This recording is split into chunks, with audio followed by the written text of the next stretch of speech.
بسم الله الرحمن الرحيم. السلام عليكم ورحمة الله وبركاته. الحمد لله رب العالمين. الحمد لله الكريم الجواد، خلق الإنسان من نطفة وجعل له السمع والبصر والفؤاد.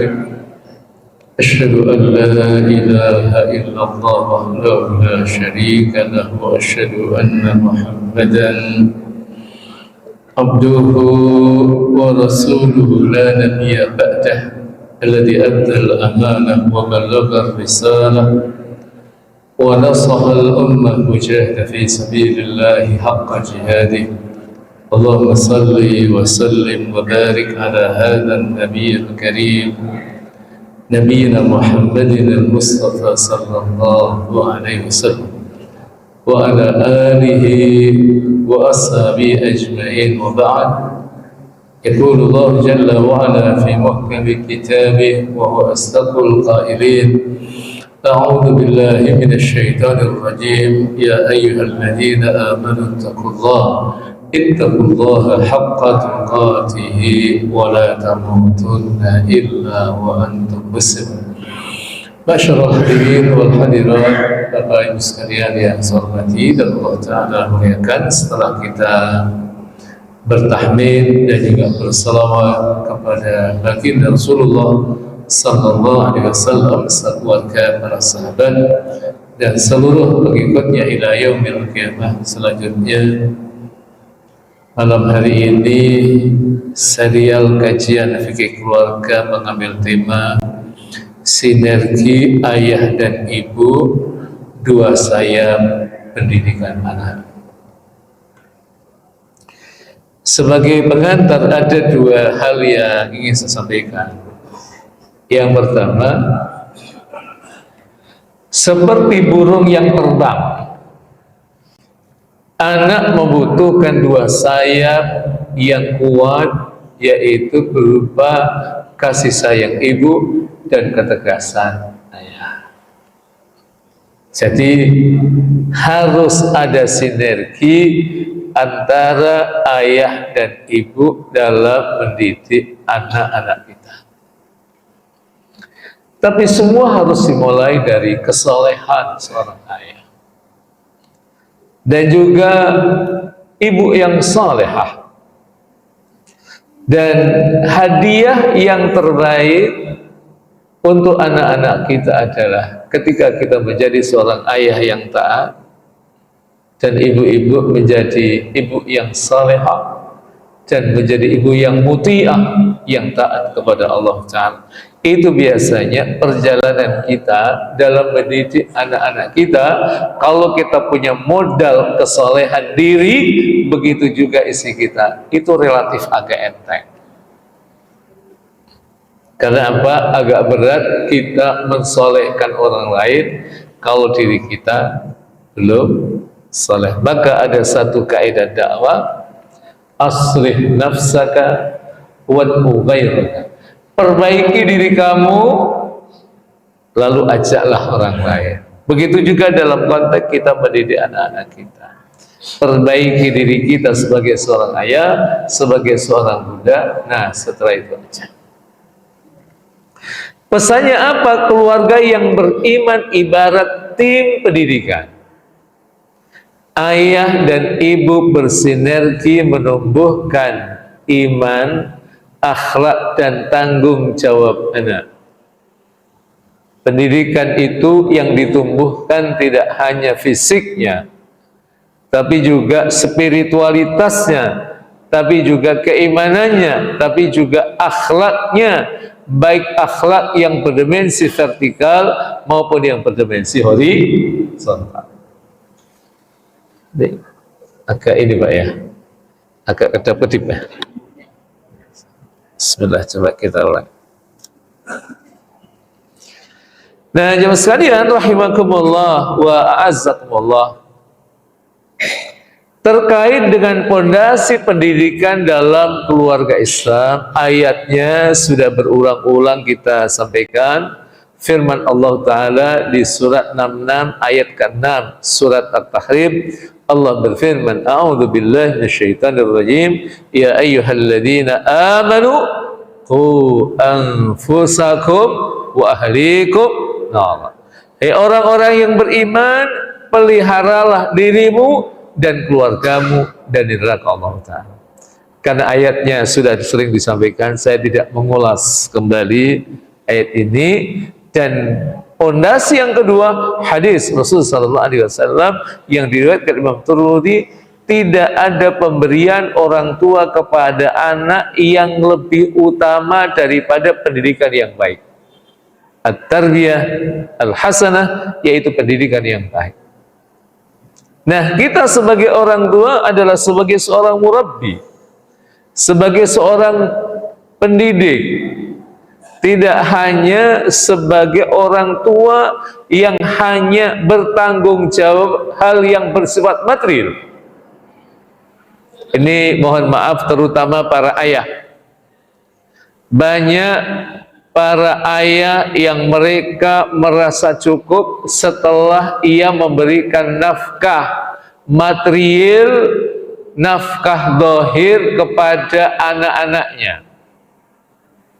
Sudah disekolahkan, sudah dikasih uang saku ketika sekolah, dibeliin baju dan lain sebagainya, mereka menganggap cukup. Saya katakan enggak.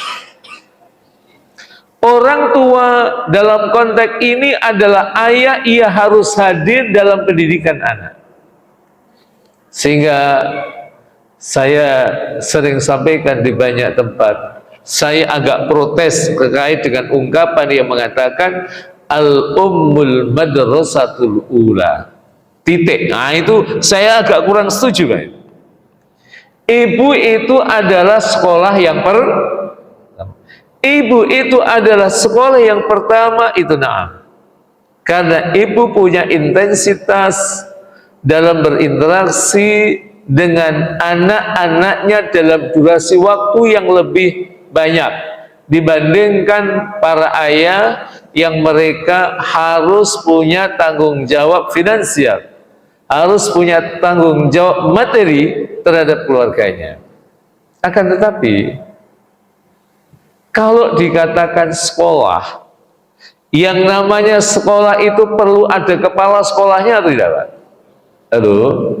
Maka sekolah tadi itu dipastikan harus ada kepalanya, dan siapa kepala sekolahnya? Yaitu yaitu ayah. Maka sebenarnya redaksi yang utuh adalah al-ummul madrasatul ula wal abu mudiruha. Ibu adalah sekolah yang pertama, sementara kepala sekolahnya adalah ayahnya. Ini pertanyaan saya, bapak-bapak sudah berperan sebagai kepala sekolah di rumah tangga atau belum? Sudah, alhamdulillah. Sebagian peran-peran itu sudah kita lakukan, tapi jangan-jangan ada peran-peran yang lain yang belum kita hadirkan untuk anak-anak kita. Nah, jemaah sekalian rahimakumullah wa azzakumullah ta'ala, Imam Ibnu Qayyim berkata, barang siapa melalaikan pendidikan anaknya, maka ia telah berbuat dosa. Jadi di antara sederetan dosa itu adalah ketika kita sebagai seorang ayah, ibu-ibu sebagai bunda dari anak-anaknya tidak mentarbiyah, tidak memberikan pendidikan yang maksimal kepada anaknya, maka dipastikan kita adalah asim, kita mudnib, orang yang berdosa. Sebagian besar penyimpangan anak adalah akibat kelalaian orang tua dalam mendidik. Orang tua tidak hadir. Secara fisik orang tuanya ada, tapi dalam pendidikan anaknya dia tidak hadir. Makanya Masya Allah, orang-orang tua dulu kita itu pendidikan formalnya mereka itu tidak seperti kita. Mohon maaf, orang tua kita itu kan rata-rata pendidikannya Bapak Ibu sampai SMP, SMA atau SD saja, Pak Ibu. SD. Tapi mereka menjadi ayah yang tangguh, ayah yang bertanggung jawab, yang mendidik anaknya secara komprehensif, tidak hanya diberi makan. Betapa kita dulu ketika masih kecil jam-jam segini pasti ngaji Quran, Pak. Sekarang anak-anak kita hari ini jam-jam segini baca Quran atau baca WA, Pak. Masya Allah, Masya Allah. Anak-anak kita dengan kita, anak-anak kita baca Qurannya dengan baca WA-nya banyakan mana, Pak? Dulu kita baca Qurannya dengan baca WA-nya banyakan mana? Nah, karena nggak ada WA-nya, Pak, itu. Masya Allah, Masya Allah. Ini masalahnya, Pak. Jadi pastikan kita harus hadir. Orang tua kita sebelum kita itu dulu tidur, masih ingat atau sudah lupa, Pak? Jadi orang tua kita sebelum tidur itu kan memberikan tarbiyah, memberikan pendidikan kita dengan metode kisah. Kisah itu bagian dari metode pendidikan, Pak. Dan kisah itu sangat lengket. Saya masih ingat apa yang diceritakan oleh bapak saya dulu ketika jelang tidur itu. Masya Allah. Nah, yang hari ini hilang dalam kehidupan pendidikan anak. Mohon maaf, ini kan mungkin bisa jadi sebagian masih ada yang anaknya masih usia-usia SD. Masih ada atau sudah nggak ada, Pak? Ada mungkin 10% atau berapa persen. Pertanyaan saya yang masih punya anak SD, itu sebelum anak kita tidur, kita membersamai dia atau tidak? Atau kita biarkan anak kita main HP, Pak? Ini masalah besar. Masalah besar. Pastikan kita sebagai seorang ayah, sebagai seorang bunda, jangan sampai mengabaikan pendidikan anak kita. Karena apa? Anak ini adalah aset akhirat kita. Saat kita nanti berada di alam barzah seperti apa? Saat kita berada di alam akhirat seperti apa? Apakah kita bisa bereuni dengan anak-anak kita atau tidak? Di antaranya adalah bagaimana kita mendidik anak-anak kita hari ini. Baik, yang sekalian, dua sayap pendidikan itu adalah ayah dan ibu. Sekalipun memang kadang-kadang ada juga yang Allah takdirkan anak itu sejak kecil sudah dalam keadaan yatim. Ada juga bahkan tidak hanya yatim, tapi juga yatim piatu, seperti Rasul sallallahu alaihi wasallam. Akan tetapi Rasul kan mengatakan, beliau yang mengajarikan langsung Allah, "Adabani Rabbi fa ahsana ta'dibi." Tuhanku itu telah mendidik aku dan mendidikku dengan pendidikan yang terbaik. Tapi umumnya adalah kita ditakdirkan oleh Allah punya ayah, punya ibu yang membersamai kita. Mayoritas sampai SMA bapak ibu kita masih hidup. Ada juga yang membersamai kita saat-saat kita masih sudah usia 40 tahun, alhamdulillah bapak ibu kita masih hidup. Ada juga yang usia 50 tahun bapak ibu kita masih hidup.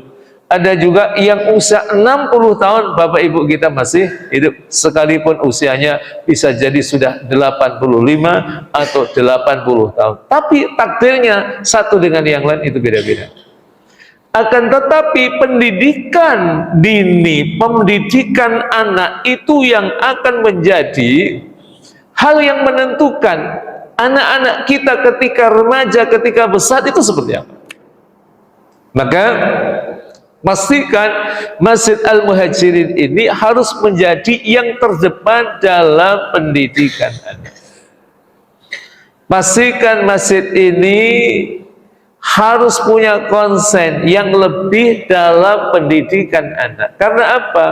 Masjid Muhajirin ini 30 tahun yang akan datang, 40 tahun yang akan datang, apakah 40 tahun yang akan datang ada pengajian seperti ini atau tidak, itu tergantung diantaranya adalah pendidikan kita terhadap anak-anak.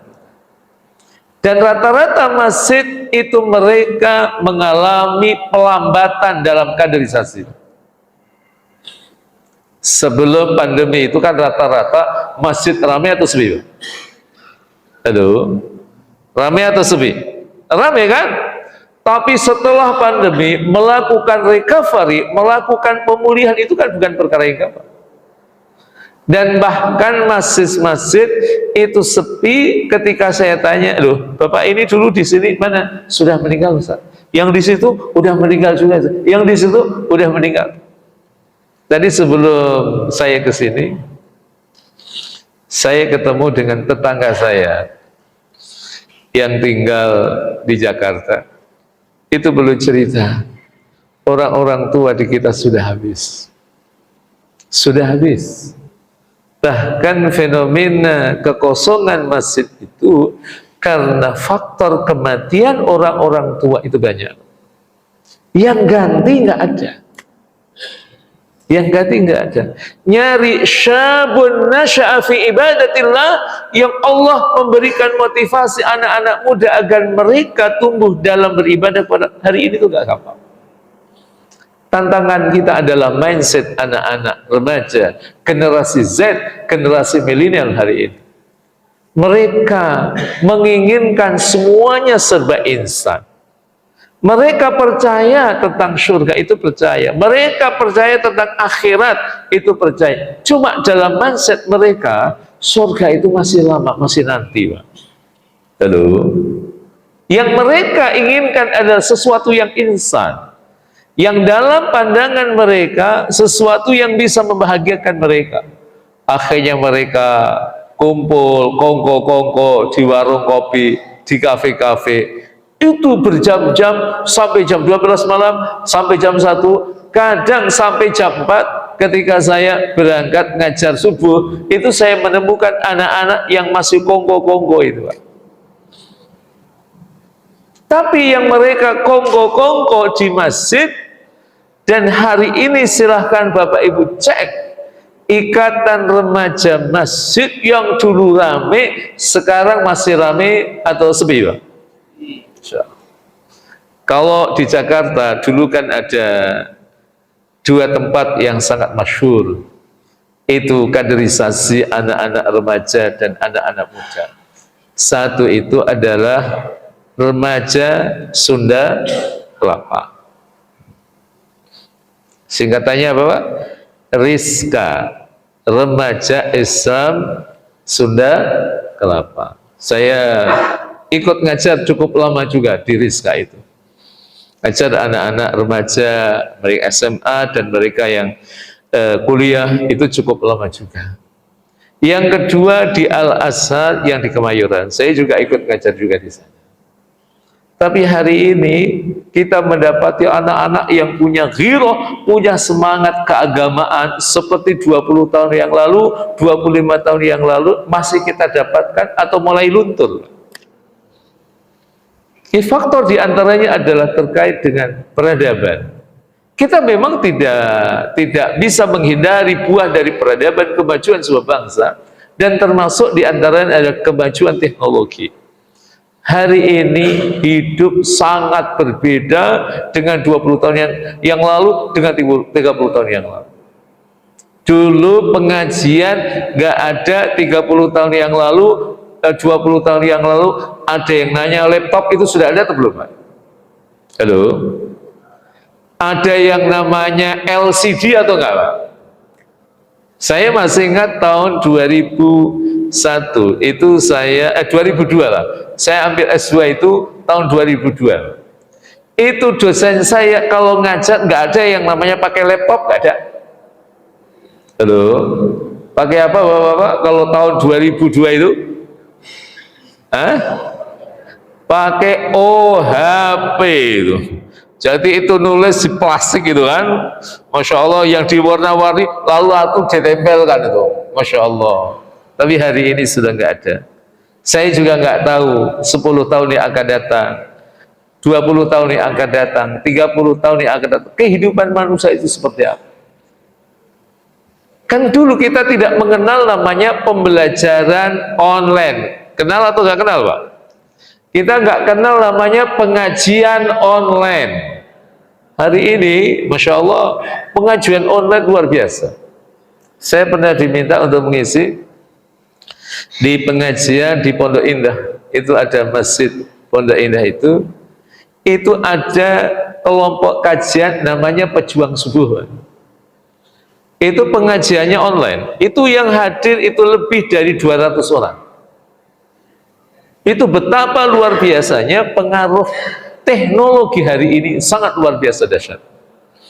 Jadi jamaah sekalian rahimakumullah, dinamisasi kehidupan yang sangat luar biasa dahsyatnya ini dalam mendidik anak butuh dua sayap, tidak hanya satu sayap. Sayap yang pertama ada yang namanya ayah. Sayap yang kedua ada namanya ibu. Ada 3 item yang ingin saya sampaikan dalam konteks sayap yang namanya ayah dan ibu. Satu terkait dengan peran, yang kedua tentang karakter, yang ketiga tentang sinergi. Yang pertama, peran utama dari ayah adalah dia sebagai pemimpin. Nah, karena ia pemimpin, ia harus bertanggung jawab terhadap orang yang ia pimpin. Siapa yang dipimpin? Anak-anaknya, baik laki maupun perempuan, dan juga pasangan hidupnya. Makanya kalau kita lihat bagaimana Rasulullah SAW selalu peran beliau sebagai pemimpin, sebagai seorang kepala keluarga selalu maksimal. Bagaimana beliau memimpin istrinya, bagaimana beliau memimpin anak-anaknya yang laki maupun perempuan, sekalipun yang laki rata-rata meninggalnya masih kecil. Ada Abdullah, ada Al-Qasim dan Ibrahim, itu meninggalnya kan masih kecil-kecil semuanya.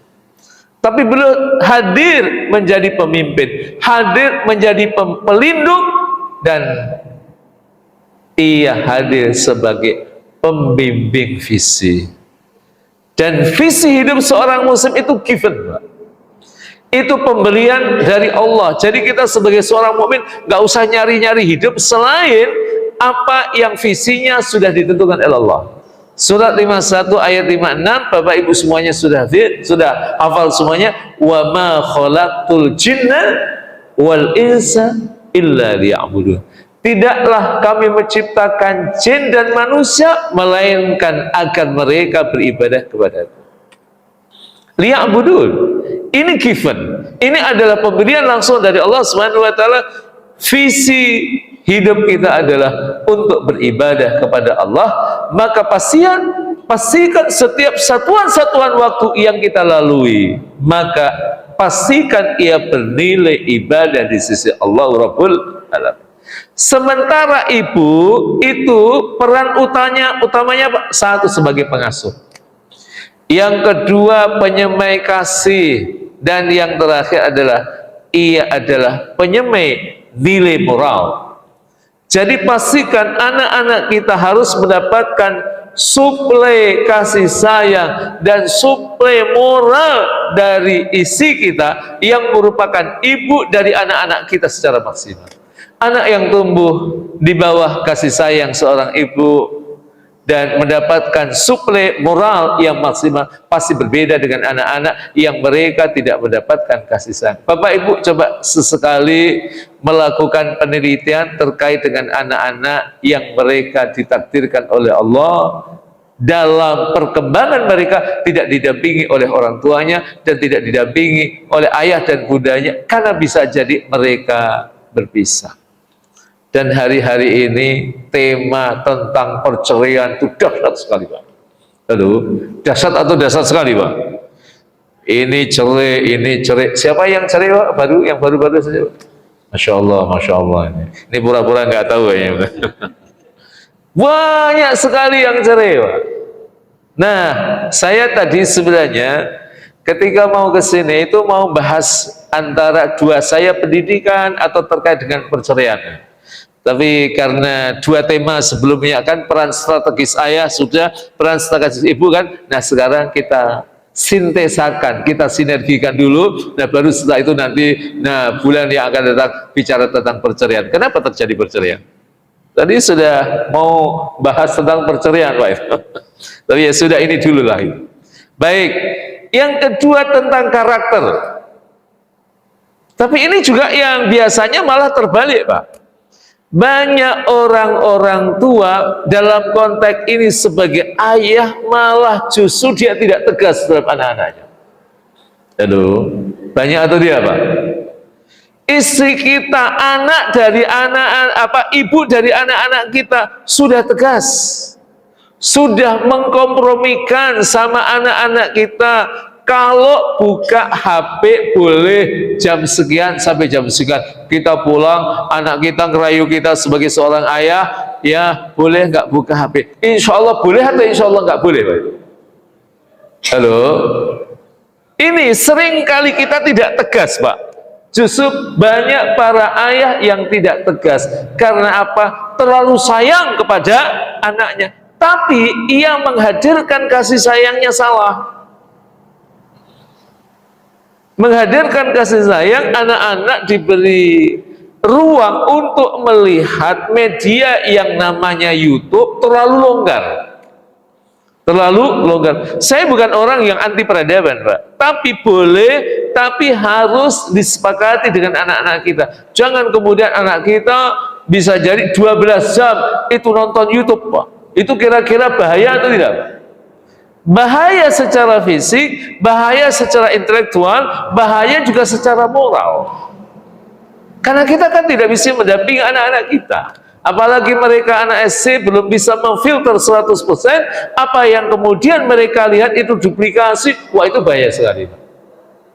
Jadi tegas itu ayah, rasional, dan yang terakhir itu adalah teladan yang bertanggung jawab.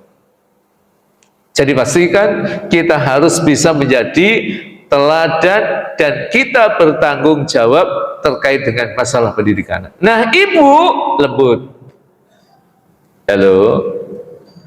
Maka Al-Quran itu ketika mengungkapkan tentang istri yang tidak lain adalah ibu dari anak-anak kita, redaksinya itu indah, Pak. Nisa'ukum harsul lakum fa'tu harsakum anna syi'tum. Saya pernah mengkaji ayat ini, ternyata di antara yang hadir itu ada yang ngikuti mazhab feminisme, Pak. Saya diserang, Pak. Bagaimana ia menyerang saya? Karena saya menukil ayat itu, kan Al-Quran mengatakan isi-isi kalian adalah ladang bagi kalian. Itu tersinggung, Pak. Itu masa kita ini dikatakan ladang loh itu. Tapi kemudian pelan-pelan saya sampaikan. Jawab saya, ya bagaimana, karena ini orang yang rasionalis, bagaimana jawaban saya agak rasionalis. Saya mulai waktu itu dalam pendekatan etimologi, pendekatan bahasa. Jadi kata ladang itu dalam bahasa Arab itu sinonimnya banyak. Dan saya agak sedikit menekuni terkait dengan sinonim, Pak. Karena kalau kita melihat sinonim-sinonim dalam Al-Quran itu Masya Allah luar biasa. Pilihan kata Allah diletakkan di ayat mana, konteksnya apa, itu selalu relevan dan selalu indah. Ada kata bukhlun, ada kata syukhun, yang dalam bahasa kita diartikan pelit. Oh ternyata bukhlun dan syukhun itu ada bedanya. Ada kata al-ya'su, la tai'asu, ada la taqnatu, ada al-qanut. Ternyata dalam terjemahan bahasa kita diartikan berputus asa, ternyata maknanya, penekanannya berbeda. Ada tubu, ada anibu, dalam bahasa kita diterjemahkan bertaubatlah atau kembalilah. Ternyata kalau ditelusuri ada perbedaan antara taubat dan inabah. Tapi malam ini enggak kita kaji, Pak. Nanti kalau itu kita kaji, berarti kita enggak ngaji ini, Pak, itu. Enggak ngaji ini. Nah, jamaah sekalian rahimakumullah. Harus sinonimnya banyak. Ada kata haqlun, ada kata mazra'atun, ada kata buk'atun, ada kata ardun. Ini pelan-pelan. Tapi kenapa Allah tidak mengatakan nisa'ukum mazra'atun? Karena ada huruf-huruf berat, ain. Iya kan? Ardun ada huruf yang baca berat, dot. Tapi kalau harsun itu adalah kumpulan dari huruf-huruf yang bacaannya lembut. ha-ra-sa. Itu kalau ulama-ulama tafsir yang coraknya adalah lugawi, mereka itu renungkan, mereka kaji. Oh, itu memberikan satu isyarat tipologi wanita, tipologi seorang istri, tipologi seorang ibu itu harus lembut. Jadi kalau ada ibu, oh dia galak, kasar, galak sama tegas itu beda loh ya. Ini galak, itu berarti dia tidak paham tentang ayat nisa'ukum hasan. Emosional itu kan macam-macam, Pak. Emosional itu tidak selalu identik dengan kemarahan. Empati itu juga bentuk emosional. Cinta itu juga bentuk emosional. Penumbuh cinta dan iman itu peran ibu. Nah, karena apa? Ibu yang selalu mendampingi anak-anak kita, ibu tahu betul tentang kondisi anak kita, kapan ia harus tegas, kapan ia harus bersikap lemah lembut. Itu biasanya mereka kata, oh kalau sedang lagi ngerjain PR diganggu, itu kalau ada sesuatu yang penting disampaikan pada itu pelan-pelan. Itu isi kita tahu. Nah, kita karena sibuk bisa jadi kita nggak tahu. Jadi bapak-bapak ibu sekalian, jangan membayangkan para ayah itu seperti bapak ibu sekalian yang tahu anaknya kelas berapa, nanti misalnya kelas 3 A, B atau C, nanti wali kelasnya itu siapa, itu kita tahu atau enggak? Halo? Malah saya agak khawatir, jangan-jangan bapak-bapak itu anaknya kelas berapa nggak tahu, Pak. Yang fatal itu anak kita sekolahnya di mana nggak tahu, Pak. Itu fakta. Ada orang tua yang nggak tahu anaknya itu kuliahnya di mana, itu nggak tahu. Karena dia terlalu sibuk, Pak. Jadi jangan membayangkan, sekali lagi para ayah itu seperti kita yang bisa mendampingi anak-anak kita. Ada orang yang karena terlalu sibuk nggak tahu anaknya itu kuliahnya di mana, sekolahnya di mana. Kalau kelas 3 A, B atau C, nanti wali kelasnya siapa, apalagi kalau guru mata pelajaran, itu pasti nggak tahu. Ada juga yang seperti itu. Jangan kita seperti itu. Nah, dalam konteks sinergi, ayah itu punya peran menyeimbangkan logika dan rasa. Ini penting, Pak. Menyeimbangkan logika dan rasa. Karena apa? Ya memang kalau perempuan kan biasanya lebih cenderung logika atau rasa, Pak? Rasa. Tapi kalau semua pakai perasaan kan nggak enak, Pak. Itu bahaya juga gitu. Tapi kalau semuanya itu pakai logika, ansih dan tidak menghadirkan rasa, itu juga bahaya juga. Maka ini peran ayah. Ibu membangun empati dan keseimbangan jiwa. Jiwa ini karena memang ia terdiri dari aspek material dan aspek imaterial, maka pastikan hanya jangan kita perhatikan yang material saja, yaitu fisik, sementara yang imaterial, ruh, itu tidak kita perhatikan.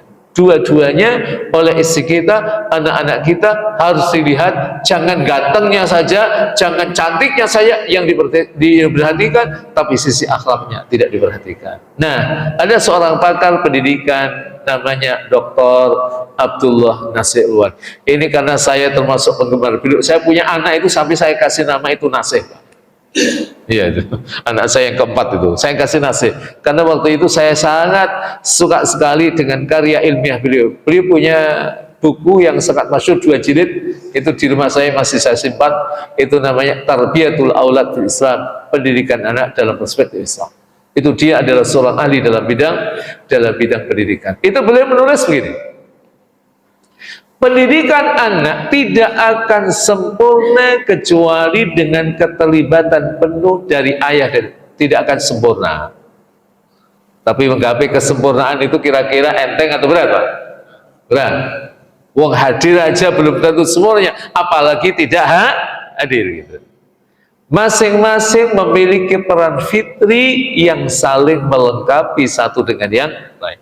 Kita harus saling melengkapi. Sebagai seorang ayah, kita melihat kekurangan pada istri kita, oh aspek ini yang ia kurang, maka kita harus melengkapi. Nah, keteladanan ayah dalam pendidikan, misalnya kita lihat bagaimana kisah yang diabadikan dalam surat 37, surat As-Saffat, surat As-Saffat ayat yang ke-102.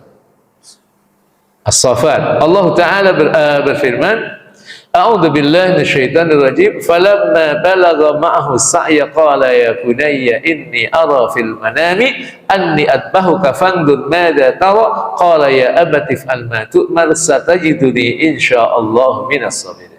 Berbicara Nabi Ibrahim, susah nyari tandingannya, Pak. Nyari tandingannya susah. Nabi Ibrahim ini anaknya jadi nabi, dua-duanya jadi nabi, cucunya jadi nabi. Siapa cucunya Nabi Ibrahim yang jadi nabi? Nabi Ishak. Nanti cicitnya Nabi Yakub, Nabi Yakub. Kalau Ishak itu kan anaknya, kalau cucunya namanya Yakub. Nanti cicitnya jadi nabi. Siapa cicitnya? Nabi Yusuf. Nanti duriyahnya ada Zakaria, ada Yahya. Itu mereka jadi nabi-nabi Allah. Yang seperti ini susah atau susah? Masya Allah. Ada seorang kiai, anaknya jadi kiai. Ada seorang ustadz, anaknya jadi ustadz, cucunya jadi ustadz, cicitnya jadi ustadz, duriyahnya jadi ustadz. Ada atau tidak? Ada, tapi tidak banyak. Itu tirakatnya, itu harus maksimal, Pak. Riyadhahnya itu harus maksimal. Ketika kita ingin duriyah kita menjadi orang-orang alim, apalagi memang anak kita hidupnya berbeda. Dan terutama juga para ayah, Pak. Sekalipun juga mereka para tuan guru, para kiai, itu juga mereka orientasinya itu tidak murni orientasi agama. Ini ada satu kisah, Pak. Ada seorang kiai, biasanya sama-sama kiai itu kan mereka saling bicara, saling curhat. Ada seorang kiai, itu beliau anaknya belum nikah, Pak. Anak perempuannya belum nikah. Minta tolong sama kiai yang lain. Pak Kiai, tolong dong kalau punya santri yang dia menguasai bahasa Arabnya baik, bisa baca kitab, biar nanti bisa bantu saya ngajar di pesantren. Baik. Ya, itu kualifikasinya nggak ada yang lain. Sudah itu aja. Akhirnya dicariin dan ketemu, Pak. Tapi setelah ketemu Pak Kiai tadi yang minta dicarikan, itu tidak langsung mengatakan ya. Setelah kualifikasinya itu dipenuhi oleh temannya sang Kiai itu. Tapi apa yang dia lakukan? Iya, alhamdulillah ini bagus. Tapi boleh nggak saya ke rumahnya, kan? Dilihat rumahnya, Pak. Setelah tahu rumahnya gedek. Tahu gedek apa itu? Bambu itu loh, Pak. Akhirnya nggak datang lagi ke rumahnya Pak Kiai itu. Kenapa? Nggak cocok. Pinter sih ya, tapi masalahnya agak kurang kufu jauh secara materi itu. Jadi memang virus hedonisme, virus materialisme ini juga, maaf, itu melanda kepada orang-orang alim. Karena fitnah mal itu dahsyat. Fitnah harta itu dahsyat. Tapi Nabi Ibrahim bisa melalui itu semuanya. Sehingga anaknya, cucunya, cicitnya, semuanya, dan duriyahnya menjadi nabi-nabi. Masya Allah. Mereka jadi nabi. Ada yang jadi nabi. Nah, dalam konteks kisah Nabi Ibrahim dan Ismail anak beliau, buah pernikahan dengan Sayyidah Hajar, itu kan ada keteladanan yang sangat luar biasa. Pertama dari sisi harmoni komunikasi antara keduanya. Pastikan kalau kita sebagai seorang ayah, kok kita tidak punya komunikasi yang baik dengan anak-anak, banyak berdoa kepada Allah agar Allah memberikan hidayah kepada anak kita. Banyak bertaubat kepada Allah, beristighfar kepada Allah. Jangan-jangan anak kita seperti itu karena dosa-dosa kita. Karena apa? Anak yang tidak bisa diajak komunikasi oleh bapaknya itu adalah pintu musibah. Kalau ada masalah, dia sembunyikan, dia tidak open, tidak terbuka sama orang tuanya, kira-kira bahaya atau bahaya banget, Pak? Apalagi di era medsos seperti ini. Masyhur, sekarang kan pernikahan lintas negara kan sudah ada, Pak. Nggak usah jauh-jauh, tetangga saya, jamaah saya juga. Itu keren-keren. Jadi ketika saya tanya, ini nikahnya sama orang Eropa, kan? Oh, Masya Allah, ya. Tinggalnya di Harapan Baru, nikahnya sama Eropa. Ada jamaah saya di salah satu majelis, ini putrinya mau nikah sama saya, sama orang Kashmir. Oh, Masya Allah. Bapak-bapak ada nggak ini yang anaknya nikah sama orang-orang luar negeri, Pak? Kan hari ini fenomena. Dari mana mereka kena? Dari Facebook. Iya kan? Dari media yang itu kalau anak kita tiba-tiba dibawa lari mereka, orang-orang yang tidak bertanggung, kayak apa itu? Maka komunikasi. Maka ketika Nabi Ibrahim alaihissalam bermimpi dan mimpi Nabi itu ru'ya shadiqah, mimpi yang benar, apa yang terjadi? Beliau komunikasikan dengan Ismail dengan mengatakan, ya bunayya inni ara fil manami anni adbahuka fanzur madza tara. Ya bunayya, wahai anakku sayang. Bunayya itu sighatut tasghir yang memiliki fungsi rahmah, fungsi kasih sayang. Inni ara fil manam, sesungguhnya aku melihat dalam tidurku, artinya dalam mimpi. Anni adbahuka, sesungguhnya aku menyembelih engkau, fanzur madza tara, maka lihatlah bagaimana pendapat engkau. Itu kalau kira-kira kita yang mimpi kemudian kita sampaikan sampai sama anak kita, gimana Pak pendapatnya anak kita? Halo, ya beda Pak, mimpinya Nabi dengan mimpinya kita. Ya kan, mukminun adi, orang mukmin yang biasa tentunya beda. Tentunya beda, Pak. Maka anaknya mengatakan, open juga, terbuka juga. Qala ya abati fa'al ma tu'mar, satajiduni insyaallah minas sabirin. Wahai ayahku sayang, kerjakan apa yang diperintahkan, engkau akan dapat aku insyaallah dengan kehendak Allah minas sabirin, termasuk orang yang sabar. Jadi ini anaknya juga sendaran, akidahnya juga luar biasa. Beliau mengatakan satajiduni insyaallah, tidak mengatakan satajiduni minas sabir. Itu juga ada dalam konteks kisah ketika Nabi Musa sama Nabi Khidir. Itu kan waktu itu Nabi Khidir itu menolak, kamu nggak kuat kalau kamu nanti belajar sama saya, karena ilmu saya itu beda dengan ilmu kamu. Karena Nabi Musa kan ilmunya adalah ilmu syariat kan, sementara Nabi Khidir ilmunya ilmu hakikat. Gimana kapal dilubangi, Pak? Gimana ada anak dibunuh itu? Ceritanya gimana itu? Tapi setelah kemudian dijelaskan, oh baru paham Nabi Musa alaihissalam. Jadi jemaah sekalian, rahimakumullah, pesannya apa? Ayah membentuk disiplin, tanggung jawab dan keikhlasan berkorban dalam diri. Maka Imam Ibnu Khaldun itu punya kitab namanya Muqaddimah. Kitab Muqaddimah ini ya saya agak setengah hafal Pak, karena disertasi saya itu mengkaji kitab Muqaddimah. Saya alhamdulillah, dokter saya sudah selesai Pak, alhamdulillah dengan izin Allah. Kemarin tanggal 21 hari Selasa Oktober itu saya sidang terbuka, alhamdulillah dengan izin Allah sudah selesai. Nah, tema disertasi saya tentang pendidikan humanisme, perspektif Al-Quran, studi pemikiran Ibnu Khaldun. Nah, ini tokoh yang saya nukil, ini perkataannya. Beliau punya kitab namanya Muqaddimah. Jadi kalau Ibnu Khaldun itu metode pembelajaran itu banyak, tapi yang punya korelasi dengan bahasan kita itu adalah keteladanan dan rihlah atau widya wisata. Kenapa? Keteladanan itu pengaruhnya luar biasa. Bahkan beberapa ulama itu mereka mengerucutkan konsep pendidikan anak dalam Islam itu 3. Satu adalah otoritas, 2 adalah keteladanan, yang ketiga adalah dialog. Itu dari sekian banyak itu mereka ringkas menjadi 3.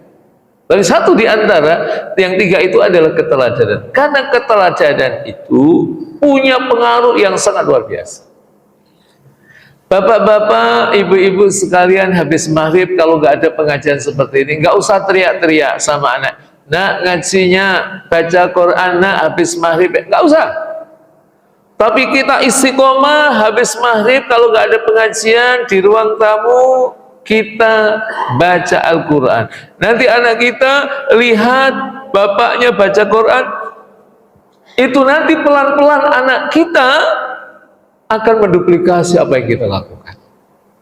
Makanya para ulama-ulama itu mengatakan, kalau kita ingin anak-anak kita rajin baca Quran, maka pastikan ayahnya juga membaca Al-Quran. Jadi jangan kita mengharapkan anak kita itu rajin baca Quran kalau kemudian kita malas baca Quran. Itu standar, Pak. Itu standar. Qudwah, uswah, keteladanan adalah keniscayaan. Nanti satu lagi melalui rihlah, kalau dalam pandangan Ibnu Khaldun, widya wisata, piknik. Karena apa? Al-ilmu ilman, ilmu ada dua, ada ilmu warasah dan ada ilmu hal. Ilmu warasah, ilmu yang diwariskan itu caranya dengan ngaji seperti ini, Pak. Tapi ada ilmu hal, ilmu didasarkan pada perilaku seseorang, di mana karena kita berinteraksi dengan seseorang dan dengan para ustadz, dengan para masyayikh, dengan para tuan guru, dengan para kiai, dengan kita berinteraksi dengan mereka, banyak atau sedikit kita akan terwarnai oleh perilaku orang-orang yang kita berinteraksi dengan mereka. Saya itu lama, Pak, mentadabburi firman Allah surat 3 ayat 110. Ayatnya kan hafal semua kan Bapak Ibu sekalian. A'udzubillahi minasyaitonir rajim.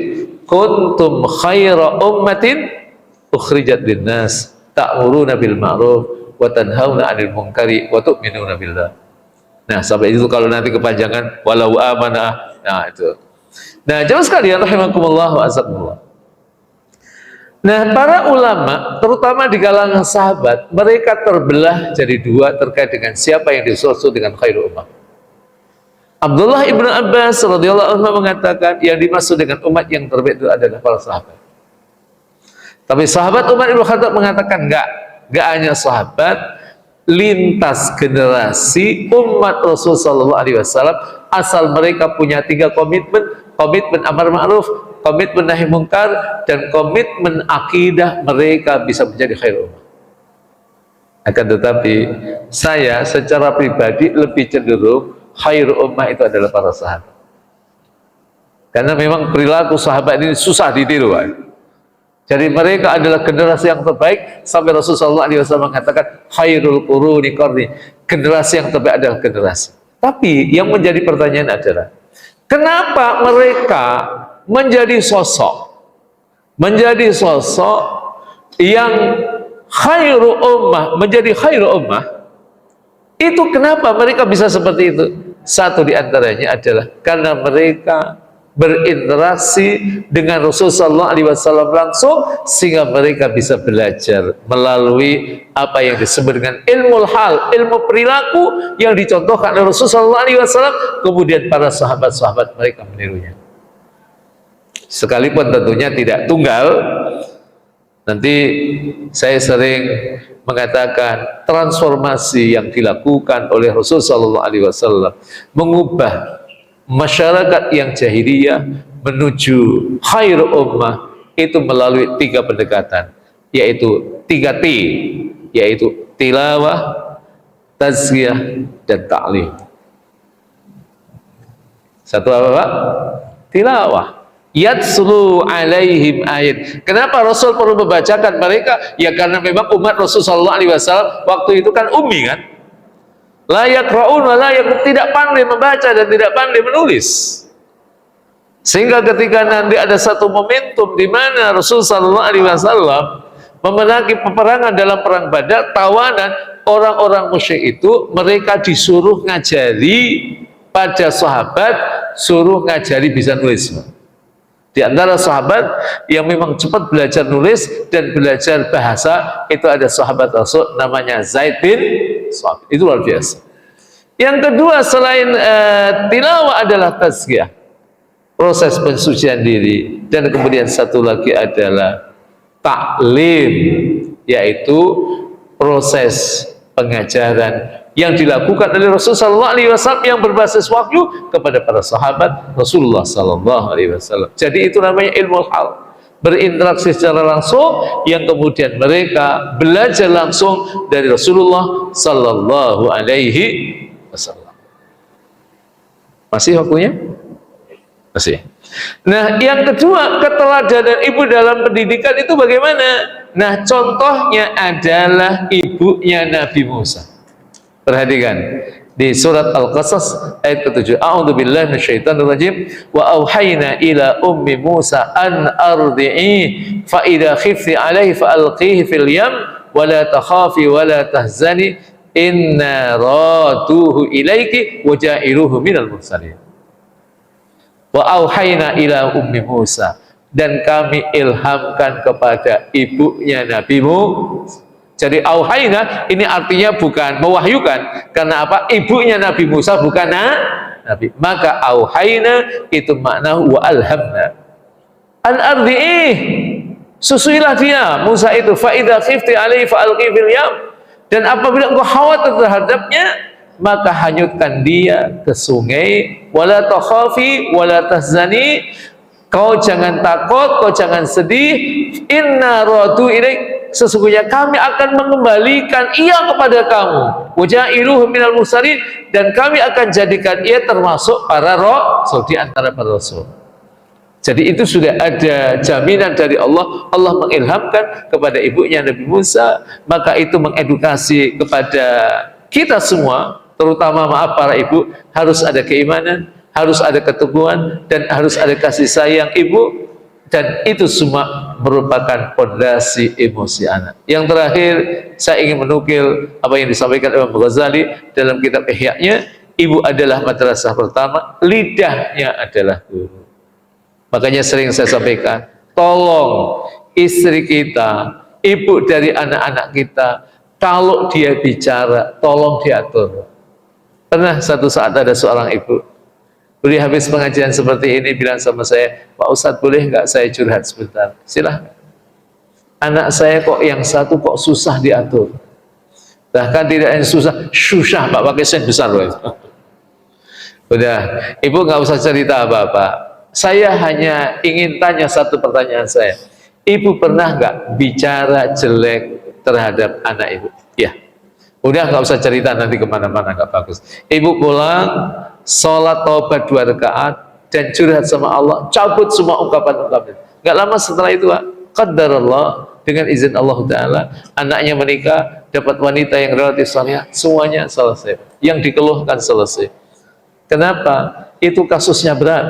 Anaknya itu kolektor pembayaran listrik di komplek, setelah terkumpul nggak dibayarin, Pak. Di demo orang satu komplek, itu kayak apa? Alhamdulillah dengan izin Allah, wa qaddarallah, itu ternyata sembuh, dan dikatakan perilakunya adalah teladan dan doanya adalah pelindung anak-anaknya. Wallahu ta'ala alam. Subhanaka bihamdik, asyhadu an la ilaha illa anta, astaghfiruka wa atubu ilaik. Assalamualaikum warahmatullahi wabarakatuh.